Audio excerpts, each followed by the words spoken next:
Hi everyone, that's Reefer here. Welcome back to this latest and last Focus Friday video of the year 2018.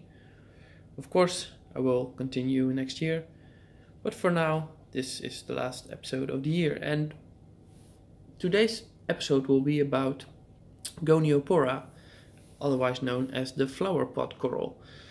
Goniopora are a very beautiful large polyp stony coral, which I've tried and tested for over the past 4 years, and of course there's a lot of trial and error when you are trying to keep Goniopora, since they are not the easiest coral to keep in your tank.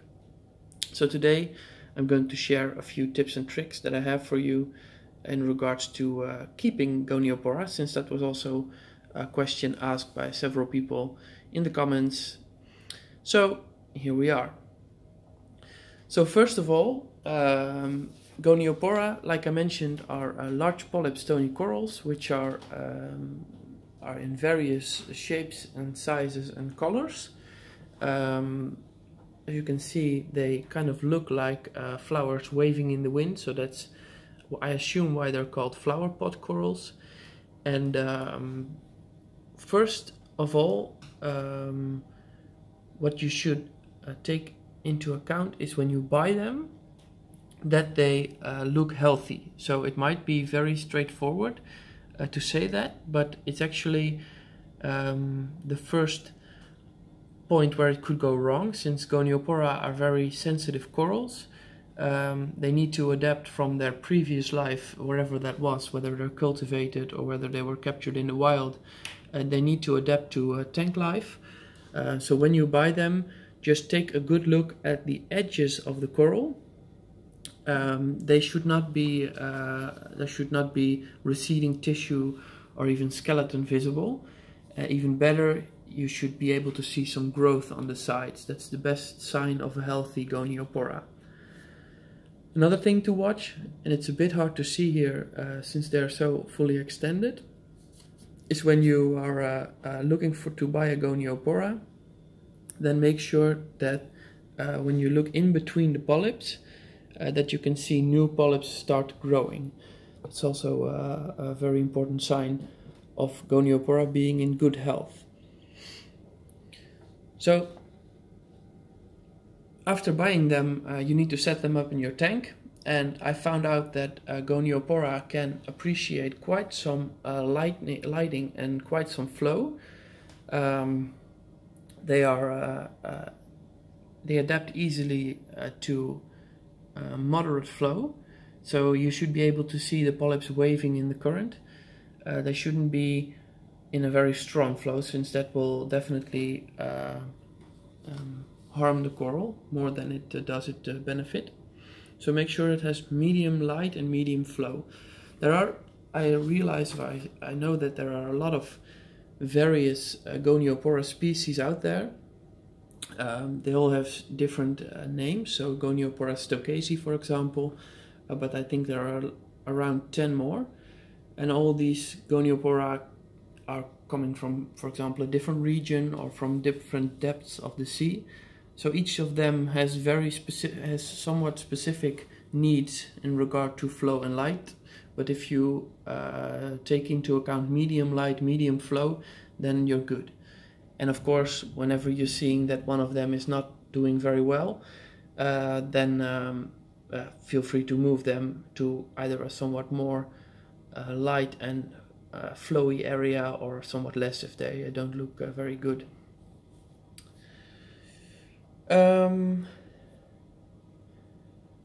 When considering keeping them for prolonged periods of time, I've had mine for in between 1.5 and 2.5 years, so depending on which one. And I have 4 now, as you can see. So here on the left is the green yellow one, then here's a red one, there's a purple short polyp one, and there's a pink one with yellowish hearts inside the polyps. So one of the questions I get asked a lot is, how do you keep them healthy for prolonged periods of time? And I think that's mainly due to 2 important reasons.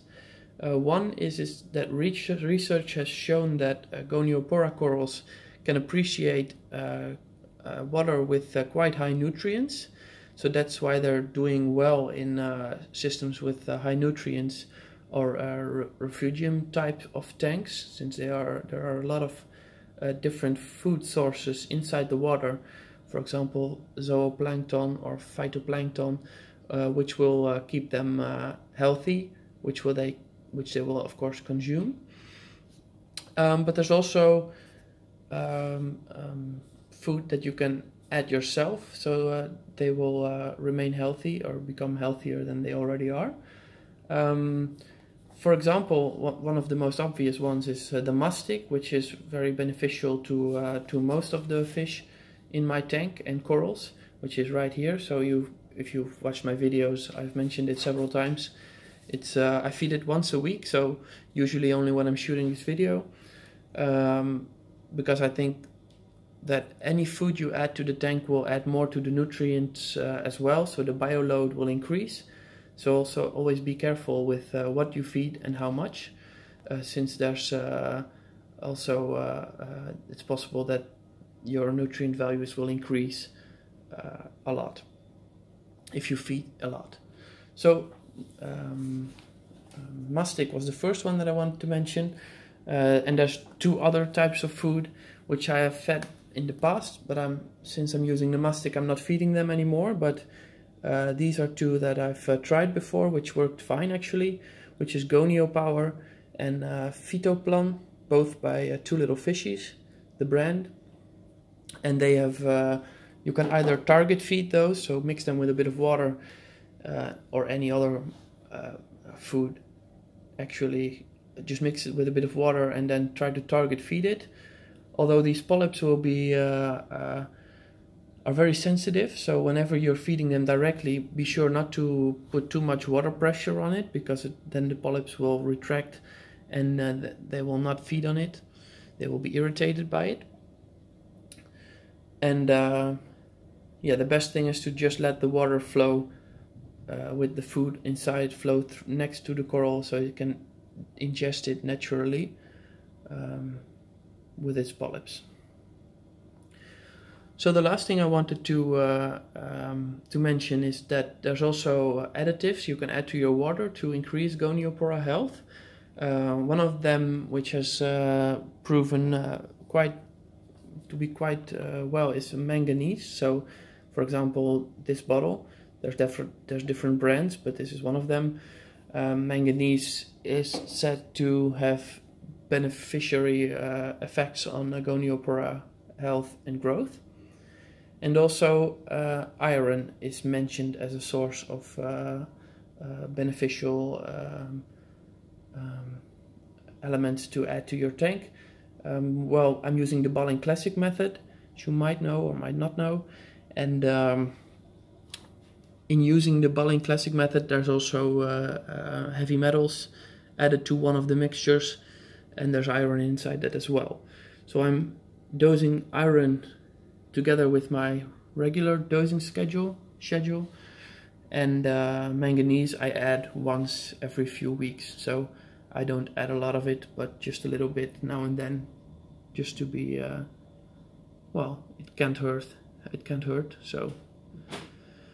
So overall, as you can see, Goniopora are doing quite well in my tank.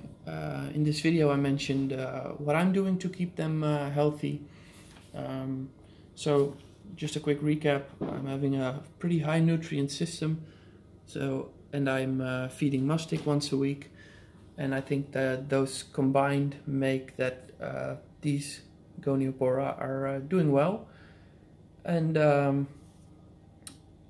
just one quick remark, of course I've also lost some Goniopora in the past, so it's not a miracle solution or whatever, but it's yeah, it's one way of trying to keep them alive and making sure that they thrive in your tank. So that was everything I wanted to tell you about these corals. I hope you enjoyed the video. I want to wish you a very happy new year, and I'll see you next year. Bye bye.